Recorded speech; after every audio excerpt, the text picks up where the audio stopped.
कहते हैं इंसान सबसे ज्यादा खतरनाक तब बन जाता है जब उसके अंदर का डर खत्म हो जाए। और आज की कहानी उस बहन की है जिसने अपने ही खून का गला सिर्फ इसलिए काट दिया क्योंकि उन्होंने उसकी शर्मनाक सच्चाई देख ली थी।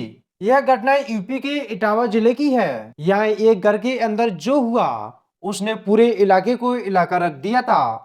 नमस्कार दोस्तों, मैं आनंद कुशवाहा आपका स्वागत करता हूं एक नई कहानी में। लेकिन इससे पहले अभी तक हमारे चैनल को सब्सक्राइब नहीं किया है तो प्लीज सब्सक्राइब कर ले और वीडियो को लाइक करना ना भूलें। चलिए जानते हैं क्या है पूरी कहानी। यह कहानी 16 अक्टूबर शाम की थी। इटावा की एक छोटे से गांव में एक परिवार खेतों में चारा काटने गया था।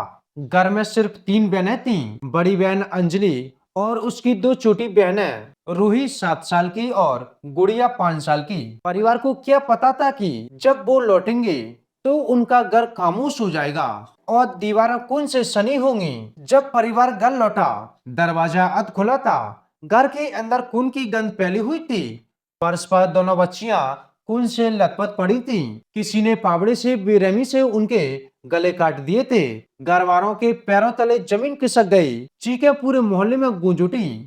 इसके बाद पुलिस को तुरंत सूचना दी गई। मौके पर पहुंची पुलिस की टीम और खुद कानपुर जोन के आईजी प्रशांत कुमार इस दौरे हत्याकांड को देखकर हैरान थे। कोई दरवाजा तोड़ा नहीं गया था, कोई चोरी नहीं हुई थी, यानी कातिल घर का ही कोई था। पुलिस ने सबसे पहले घर वालों से पूछताछ की। मां ने बताया, हम खेत में चारा लेने गए थे, अंजलि घर पर थी। अब सवाल उठने लगे, क्या कोई बाहर ही आया था या फिर किसी ने घर के अंदर ही यह सब किया। पुलिस टीम ने जब घर की तलाशी ली तो एक फावड़ा मिला जिस पर खून के निशान थे, लेकिन साफ किए गए थे। पास में कुछ कपड़े सूख रहे थे जिन पर हल्के खून के धब्बे थे। अब पुलिस को शक होने लगा था कि कोई घर के अंदर मौजूद व्यक्ति ही हत्यारा हो सकता है। सबकी नजरें अब अंजलि पर थी क्योंकि घटना के समय घर में ही वही अकेली थी। पहले तो अंजलि ने खुद को निर्दोष बताया।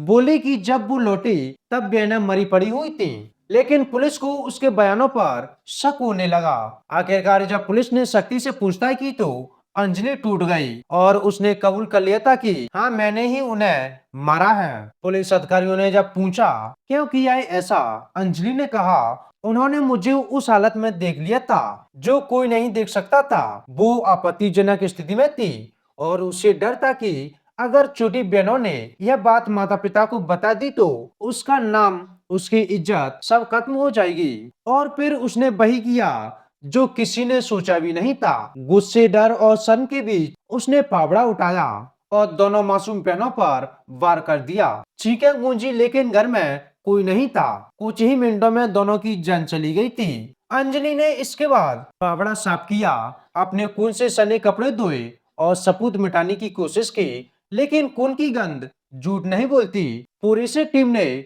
वही साफ किया हुआ फावड़ा बरामद किया। डीएनए रिपोर्ट में खून उसके ही घर की बच्चियों का निकला। अब अंजलि के पास कोई रास्ता नहीं बचा था।